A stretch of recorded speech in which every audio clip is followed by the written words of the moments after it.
السلام علیکم ورحمۃ اللہ وبرکاتہ نحمده ونصلی علی رسولہ الکریم رب اشرح لی صدری ویسر لی امری واحلل عقدۃ من لسانی یفقهوا قولی اللهم انفعنا بما علمتنا وعلمنا ما ينفعنا وزدنا علما سبحانك لا علم لنا الا ما علمتنا انك انت العلیم الحکیم آمین یا رب العالمین۔ تفسیر سورۃ قصص آیت نمبر 29 سے 35 تک بیان کرنے کی کوشش کروں گی۔ اعوذ باللہ من الشیطان الرجیم۔ فلما قضى موسى الأجل وسار بأهله آنس من جانب الطور نارا۔ پھر جب موسیٰ نے وہ مدت پوری کر لی اور اپنے گھر والوں کو لے کر چلا تو اس نے کوہ طور کی ایک جانب سے آگ دیکھی۔ قال لأهلهم كثوا إني آنست نارا لعلي آتيكم منها بخبر أو جذبة من النار لعلكم تصطلون۔ اس نے اپنے گھر والوں سے کہا تم یہیں ٹھہرو، بے شک میں نے آگ دیکھی ہے، شاید میں وہاں سے تمہارے پاس کوئی خبر یا آگ کا انگارہ لے آؤں تاکہ تم تاپ سکو۔ فلما أتاها نودي من شاطئ الوادي الأيمن في البقعة المباركة من الشجرة أن يا موسى إني أنا الله رب العالمين۔ پھر جب وہ اس کے پاس پہنچا تو اسے وادی کے دائیں کنارے ایک مبارک جگہ میں ایک درخت سے آواز دی گئی کہ اے موسیٰ، یقیناً میں ہی اللہ سب جہانوں کا رب ہوں۔ وَأَنْ أَلْقِ عَصَاكَ، اور یہ بھی کہا گیا کہ تو اپنا عصا ڈال دے۔ فَلَمَّا رَأَى تَهْتَزُّ كَأَنَّهَا جَانٌّ وَلَّى مُدْبِرًا، پھر جب موسیٰ نے عصا کو دیکھا کہ وہ سانپ کی طرح حرکت کر رہا ہے۔ وَلَمْ يُعَقِّبْ يَا مُوسَى لَا أَقْبِلْ وَلَا تَخَفْ إِنَّكَ مِنَ الْآمِنِينَ، تو وہ پیٹھ پھیر کر پلٹا اور اس نے مڑ کر بھی نہیں دیکھا۔ اللہ تعالیٰ نے فرمایا اے موسیٰ تو آگے بڑھ اور مت ڈر، بلا شبہ تو امن والوں میں سے ہے۔ اسلک یدک فی جیبک تخرج بیضاء من غیر سوء واضمم الیک جناحک من الرہب فذانک برہانان من ربک الی فرعون وملئه انہم کانوا قوما فاسقین۔ اپنا ہاتھ اپنے گریبان میں ڈال، پھر نکال تو وہ سفید چمکتا ہوا بے عیب نکلے گا، اور خوف سے بچنے کے لیے اپنا بازو اپنی طرف ملا لے۔ چنانچہ تیرے رب کی طرف سے یہ دونوں معجزے فرعون اور اس کے سرداروں کی طرف بھیجنے کے لیے ہیں، بلا شبہ وہ نافرمان لوگ ہیں۔ اس سے پہلی آیت کریمہ کی تفسیر میں یہ بیان کیا جا چکا ہے کہ موسیٰ علیہ السلام نے اس مدت کو پورا فرمایا جس میں زیادہ وفا اور نیکی تھی، یعنی جو دونوں میں سے زیادہ کامل و اکمل تھی، اور یہ بات اس آیت کریمہ کے ان الفاظ سے بھی معلوم ہو رہی ہے۔ فلما قضى موسى الأجل، پھر جب موسیٰ علیہ السلام نے مدت پوری کر دی، یعنی مدت کتنی پوری کی؟ آپ نے 10 سال وفاداری کی اور 10 سال آپ ان کے ساتھ رہے، یعنی وہ مدت جو ان دونوں میں سے اکمل تھی، واللہ اعلم۔ وسار بأہلہ، اور اپنے گھر والوں کو لے کر آپ چلے۔ جب مدت پوری ہو گئی تو آپ نے اپنی بیوی کو لیا اور ان کو لے کر چلے۔ ائمہ تفسیر نے بیان کیا ہے کہ موسیٰ علیہ السلام کو اپنے شہر اور اپنے لوگوں کے پاس جانے کا بہت شوق پیدا ہو گیا تھا، اور آپ نے ارادہ کیا کہ فرعون اور اس کی قوم سے خفیہ طور پر اپنے شہر اور اپنے لوگوں کی زیارت کر کے آئیں، یعنی چھپ چھپاتے فرعون کے ملک میں چلے جائیں، مصر میں، اور جا کر اپنے لوگوں سے اور اپنی قوم سے مل کر آئیں۔ آپ نے اپنی بیوی اور ان بکریوں کو ساتھ لیا جو آپ کے خسر نے آپ کو دی تھی۔ آپ ان کے ساتھ ایک ایسی رات میں سفر کر رہے تھے جس میں بارش بھی ہو رہی تھی اور جو بہت اندھیری اور ٹھنڈی بھی تھی۔ آپ نے رستے میں ایک جگہ پڑاؤ ڈالا اور جب بھی اپنے چکماہ کو رگڑتے تو اس سے کوئی روشنی پیدا نہیں ہوتی تھی۔ آپ کو اس سے بہت ہی تعجب ہوا، اور اسی کیفیت میں آنس من جانب الطور نارا، اس نے طور کی طرف سے آگ کو دیکھا۔ چلتے رہے، پھر آپ نے ایک سائٹ میں طور پہاڑ کی طرف نظر کی تو وہاں آگ کو دیکھا، یعنی دور سے آگ چمکتی ہوئی نظر آئی۔ قال لأہلہم کثوا انی آنست نارا، وہ اپنی بیوی سے کہنے لگے کہ تم یہاں ٹھہرو، میں نے آگ دیکھی ہے اور میں اس کے پاس جاتا ہوں۔ لعلی آتیکم منہا بخبر، شاید میں وہاں سے تمہارے پاس رستے کا کچھ خبر لے آؤں۔ اس لیے کہ وہ چلتے چلتے راستہ بھی بھول گئے تھے۔ انہوں نے کہا تم یہاں ٹھہرو، میں نے وہ آگ دیکھی ہے، روشنی دیکھی ہے، شاید کوئی مجھ کو راستے کی خبر مل جائے۔ او جذوۃ من النار لعلکم تصطلون، یہ آگ کا انگارہ لے کر آ جاؤں تاکہ تم یہاں پر بیٹھ کر تھوڑی تاپ لو، یعنی تھوڑی سردی سے بچ جاؤ اور سکائی لے لو۔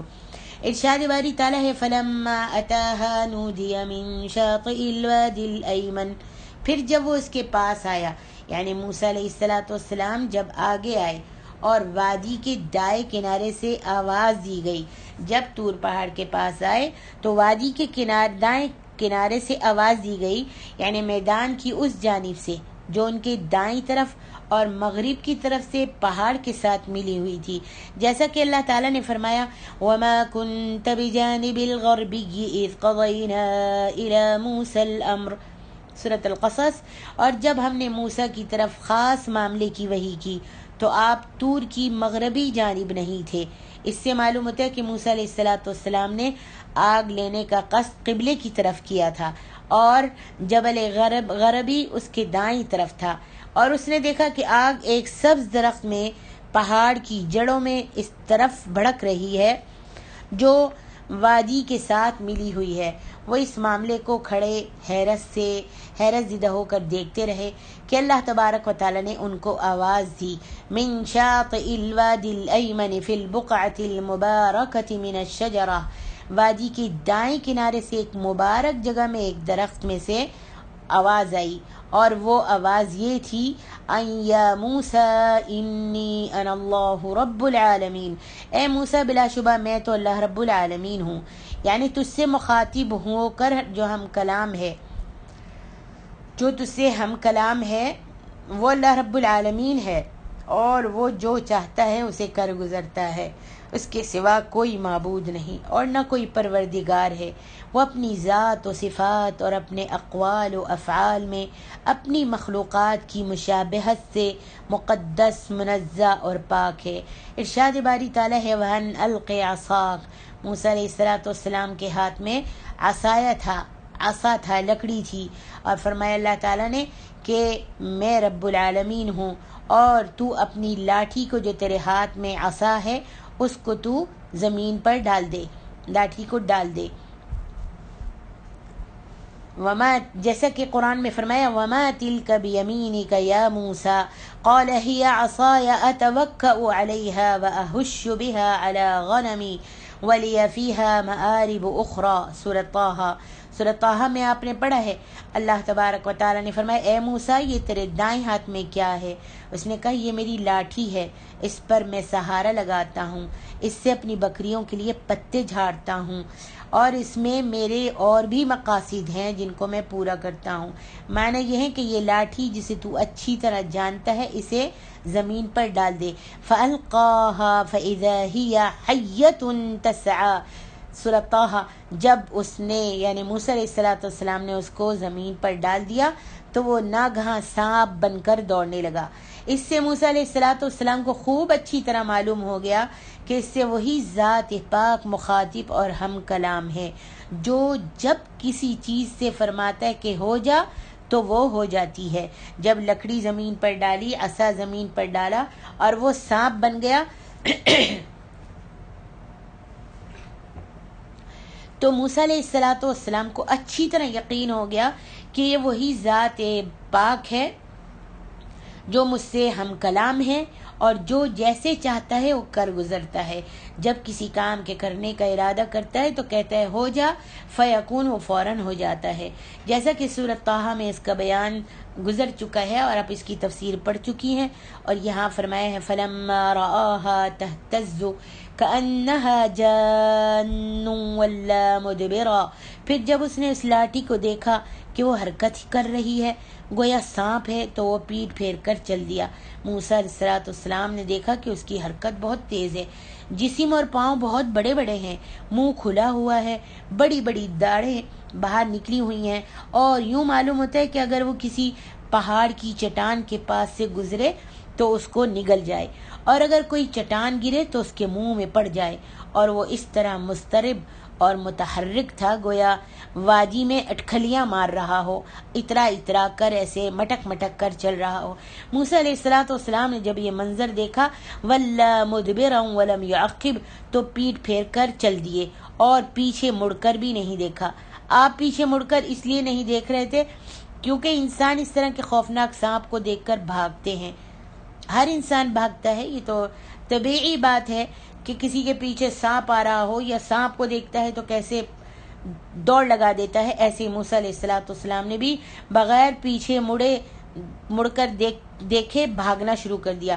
مگر جب اللہ تعالیٰ نے موسیٰ علیہ السلام سے یہ فرمایا یا موسیٰ اقبل ولا تخف انک من الآمنین، اے موسیٰ آگے آؤ اور ڈرو مت، تم امن پانے والوں میں سے ہو، تو موسیٰ علیہ السلام واپس آ کر اپنی پہلی جگہ پر کھڑے ہو گئے.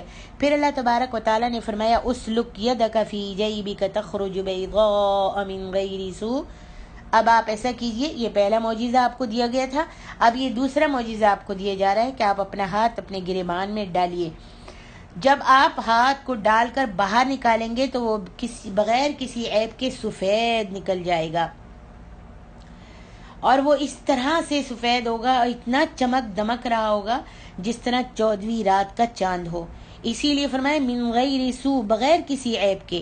یعنی ایسا نہ ہو کہ لوگ سمجھیں کہ اس کے اندر کوئی عیب، کوئی بیماری، کوئی مرض ہے، بغیر یعنی وہ برس وغیرہ کی وجہ سے سفید نہیں ہوگا، بلکہ من غیر سوء، بغیر کسی عیب کے، بغیر کسی بیماری کے ہوگا. ارشاد باری تعالیٰ ہے وَضْمُمْ إِلَيْكَ جَنَاحَكَ مِنَ الرَّهْبِ، اور خوف سے بچنے کے لیے اپنے بازو کو اپنی طرف ملا لیجئے. مجاہد کہتے ہیں کہ الرہب کے معنی گھبراہٹ کے ہیں، اور قتادہ نے اس کے معنی رعب کے بیان کیے ہیں. موسیٰ علیہ السلام کو یہ حکم دیا گیا تھا کہ جب انہیں کسی چیز سے ڈر محسوس ہو تو وہ خوف دور کرنے کے لیے اپنے بازو کو سکیڑ لیں، اس سے ان کا سارا خوف جو ہے وہ دور ہو جائے گا. اگر ہم میں سے کوئی بھی، یہ طریقہ بتایا گیا ہے موسیٰ علیہ السلام کو، اللہ تعالیٰ نے یہ طریقہ بتایا تھا کہ جب آپ ڈریں اور آپ کو گھبراہٹ محسوس ہو تو آپ اپنے ہاتھ کو اپنے دل کے اوپر، اپنے سینے کے اوپر رکھ لیجئے، تو اس سے خوف چلا جائے گا. آج ہمارے لیے بھی، ہم بھی یہ نسخہ استعمال کر سکتے ہیں جو اللہ تبارک و تعالیٰ نے موسیٰ کو کہا تھا. اگر کوئی شخص موسیٰ علیہ السلام کی اقتداء کرتے ہوئے، آپ کی پیروی کرتے ہوئے، اور آپ کے اس عمل کو جو اللہ تعالیٰ نے موسیٰ کو سکھایا ہے اس پر عمل کرتے ہوئے اپنے ہاتھ کو خوف کے وقت اپنے دل پر رکھے گا تو اس کا خوف انشاءاللہ دور ہو جائے گا. آزما کے دیکھ لیجئے، یا دور ہو جائے گا یا پھر کم ہو جائے گا انشاءاللہ تعالی وبہ الثقہ انشاءاللہ. اور فرمایا فذانک برہانان من ربک، پس یہ 2 دلیلیں تیرے پروردگار کی طرف سے ہیں. یعنی لاٹھی کے ڈالنے سے اس کا تیز حرکت کرنے والا سانپ بن جانا، اور ہاتھ گریبان میں ڈالنے کے بعد نکالنے سے اس کا کسی عیب کے بغیر چمکنے لگ جانا، یہ 2 قطعی اور واضح دلیلیں ہیں اللہ تعالیٰ فاعل مختار کی قدرت کی اور اس شخص کی نبوت کے صحیح ہونے کی جس کے ہاتھ پر اس نے ان خرق عادت امور کو جاری فرما دیا ہے. اسی لیے فرمایا الی فرعون وملئہ، فرعون اور اس کے درباریوں کی طرف، یعنی فرعون اور اس کے پیروکاروں، اس کے ماننے والوں اور اس کے بڑے کبراء کی طرف جو سردار ہیں ان کی طرف، انہم کانوا قوما فاسقین، بے شک وہ نافرمان لوگ ہیں جو اللہ تبارک و تعالیٰ کی اطاعت سے دور ہو چکے اور اس کے حکم اور اس کے دین کی مخالفت کر رہے ہیں۔ آگے ارشاد ربانی ہے، قال رب انی قتلت منہم نفسا فاخاف ان یقتلون۔ موسیٰ علیہ السلام نے کہا، اے میرے رب، بے شک میں نے ان میں سے ایک شخص کو قتل کر دیا تھا، لہذا میں ڈرتا ہوں کہ وہ مجھ کو قتل کر دیں گے۔ وَأَخِي هَارُونُ هُوَ أَفْصَحُ مِنِّي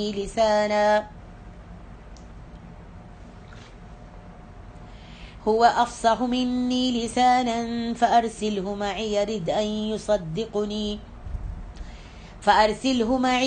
أَن يُصَدِّقُنِي إِنِّي أَخَافُ أَن يُكَذِّبُونِ۔ اور میرا بھائی ہارون زبان کے لحاظ سے مجھ سے زیادہ فصیح ہے، لہذا تو اس کو میرے ساتھ مددگار بنا کر بھیج دے کہ وہ میری تصدیق کرے، بلا شبہ میں ڈرتا ہوں کہ وہ مجھ کو جھٹلائیں گے۔ قال سنشد عضدك بأخيك ونجعل لكما سلطانا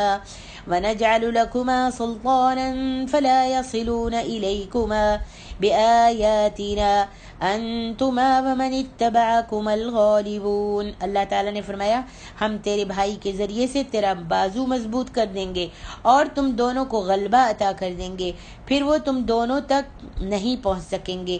ہماری نشانیوں کے ساتھ جاؤ، تم دونوں اور جنہوں نے تمہاری پیروی کی غالب رہیں گے۔ اللہ تبارک و تعالیٰ نے جب موسیٰ علیہ السلام کو یہ حکم دیا کہ آپ اس فرعون کے پاس جائیں جس کے خوف کی وجہ سے آپ دیار مصر سے نکل بھاگے تھے، آپ مصر سے بھاگ گئے تھے، تو قال رب انی قتلت منہم نفسا، اس موسیٰ نے کہا کہ اے میرے پروردگار، بلا شبہ میں نے ان میں سے ایک شخص کو مار دیا تھا، یعنی وہ قبطی فرعون کا ساتھی، وہ قبطی فرعون کا قوم کا جس کا ذکر آپ پیچھے پڑھ چکی ہیں۔ تو موسیٰ نے کہا فَأَخَافُ أَن يَقْتُلُونَ، سو میں ڈرتا ہوں کہ وہ مجھ کو بھی مار ڈالیں گے، یعنی مجھے یہ ڈر ہے کہ جب وہ مجھے دیکھیں گے تو مار ڈالیں گے۔ وَأَخِي هَارُونُ هُوَ أَفْصَحُ مِنِّي لِسَانًا، اور ہارون جو میرا بھائی ہے وہ باعتبار زبان کے مجھ سے زیادہ فصیح ہے۔ حضرت موسیٰ علیہ السلام کی زبان میں لکنت تھی، اس لیے کہ انہوں نے آگ کے انگارے کو منہ میں ڈال لیا تھا۔ یہ آپ کئی مرتبہ پیچھے تفسیر میں سن چکی ہیں اور سورۃ طٰہٰ کی تفسیر میں تفصیل کے ساتھ سن چکی ہیں۔ جب انہیں آگ کے انگارے اور کھجور یا موتی میں سے کسی ایک کے انتخاب کا اختیار دیا گیا تھا اور وہ چھوٹے سے تھے، تو اس لیے انہیں زبان سے الفاظ ادا کرنے میں دشواری محسوس ہوتی تھی۔ انہوں نے انگارے کو منہ میں ڈال لیا تھا، اور یہ آپ پڑھ چکی ہیں اور سن چکی ہیں۔ اسی وجہ سے انہوں نے کہا وَاحْلُلْ عُقْدَةً مِّن لِّسَانِي يَفْقَهُوا قَوْلِي وَاجْعَل لِّي وَزِيرًا مِّنْ أَهْلِي هَارُونَ أَخِي وَاشْدُدْ بِهِ أَزْرِي وَأَشْرِكْهُ فِي أَمْرِي۔ موسیٰ علیہ السلام نے بارگاہ الہی میں عرض کی وَأَخِي هَارُونُ هُوَ أَفْصَحُ مِنِّي لِسَانًا فَأَرْسِلْهُ مَعِيَ رِدْءًا، اور ہارون جو میرا بھائی ہے وہ باعتبار زبان کے مجھ سے زیادہ فصیح ہے، وہ اچھا بولتا ہے، پس تو اے میرے پروردگار اس کو میرے ساتھ میرا مددگار بنا کر بھیج دے۔ ردن کے معنی وزیر مددگار کے ہیں، اور میرے کام کو تقویت پہنچانے والا ہو، اور میں اللہ تعالیٰ کے بارے میں جو بات کروں وہ اس میں میری تصدیق بھی کرے، یعنی میرے بھائی کو میرے ساتھ بھیج دے تاکہ وہ میرے کام کو تقویت پہنچائے، اور جب میں کوئی بات کروں تو میری بات کی تصدیق بھی کرے، کیونکہ ایک انسان کی بات کی نسبت دو انسانوں کی بات انسانی نفوس پر زیادہ اثر انداز ہوتی ہے۔ انہوں نے مزید کہا انی اخاف ان یکذبون، بے شک مجھے خوف ہے کہ وہ لوگ میری تکذیب کریں گے، یعنی موسیٰ اور موسیٰ کی قوم۔ محمد بن اسحاق کہتے ہیں رد ان یصدقنی، تو اس کو میرے ساتھ میرا مددگار بنا کر بھیج دے کہ وہ میری تصدیق کرے۔ اس کا مطلب ہے کہ جو میں ان سے بات کروں وہ اسے ان کے سامنے کھول کر بیان کر دے، کیونکہ جو بات وہ سمجھتا ہے وہ لوگ نہیں سمجھتے۔ جب موسیٰ علیہ السلام نے یہ درخواست کی تو اللہ تعالیٰ نے فرمایا سنشد عضدک بأخیک، ہم تیرے بھائی کے ساتھ تیرا بازو مضبوط کر دیں گے، یعنی تمہارے معاملے کو طاقت پہنچائیں گے اور تمہارے پہلو کو تمہارے اس بھائی کے ساتھ قوی کر دیں گے جس کے بارے میں تم نے سوال کیا ہے کہ اسے بھی تمہارے ساتھ نبی بنا دیا جائے۔ دوسری آیت میں اللہ تعالیٰ فرماتے ہیں قد اوتیت سؤلک یا موسیٰ، اے موسیٰ تحقیق تجھے تیرا سوال دے دیا گیا، یعنی اللہ تعالیٰ نے آپ کی دعا کو قبول فرما لیا، آپ کی طلب کو منظور فرما لیا۔ بعض طرف نے کہا کہ موسیٰ علیہ السلام نے اپنے بھائی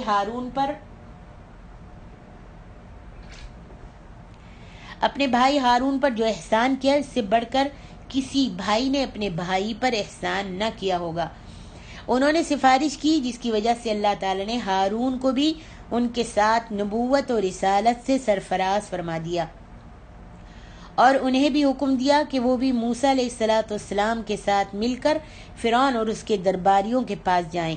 اسی وجہ سے اللہ تعالیٰ نے موسیٰ علیہ السلام کے بارے میں فرمایا ہے وَكَانَ عِندَ اللَّهِ وَجِيهًا سورۃ الاحزاب، اور وہ موسیٰ علیہ السلام اللہ کے نزدیک بہت آبرو والے تھے۔ ارشاد باری تعالیٰ ہے وَنَجْعَلُ لَكُمَا سُلْطَانًا فَلَا يَصِلُونَ إِلَيْكُمَا بِآيَاتِنَا، اور ہم تم دونوں کے لیے غلبہ کر دیں گے، پھر ہماری نشانیوں کی وجہ سے وہ تم دونوں تک پہنچ نہیں سکیں گے، یعنی اللہ تعالیٰ کی نشانیوں کے پہنچانے کی وجہ سے وہ تم دونوں کو کوئی تکلیف نہیں پہنچا سکیں گے۔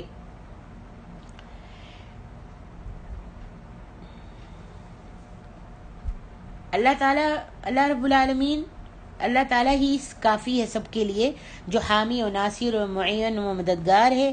اسی لیے اللہ تعالیٰ نے حضرت موسیٰ و ہارون دونوں کو یہ بتا دیا تھا کہ دنیا و آخرت میں اچھا انجام ان کا اور ان کی پیروی کرنے والوں کا ہی ہوگا۔ فرمایا انتما ومن اتبعکم الغالبون، اور تم دونوں اور جنہوں نے تمہاری پیروی کی غالب رہیں گے، جیسا کہ اللہ تعالیٰ نے فرمایا ہے اِنَّا لَنَنصُرُ رُسُلَنَا وَالَّذِينَ آمَنُوا فِي الْحَيَاةِ الدُّنْيَا وَيَوْمَ يَقُومُ الْأَشْهَادُ يَوْمَ لَا يَنفَعُ الظَّالِمِينَ مَعْذِرَتُهُمْ وَلَهُمُ اللَّعْنَةُ وَلَهُمْ سُوءُ الدَّارِ سورۃ المؤمن۔ بے شک ہم اپنے پیغمبروں کی اور جو لوگ ایمان لائے ہیں ان کی دنیاوی زندگی میں ضرور مدد کرتے ہیں، اور جس دن گواہ کھڑے ہوں گے قیامت کو بھی اس دن ظالموں کو ان کی معذرت کوئی بھی نفع نہیں دے گی۔ ظالم کو ان کا معذرت کرنا، ان کا نادم ہونا، ان کا ندامت پیش کرنا، افسوس کرنا، توبہ کرنا کوئی بھی نفع نہیں دے گا، اور انہی کے لیے لعنت ہوگی اور انہی کے لیے برا گھر ہوگا۔ اللہم احفظنا، اللہم احفظنا۔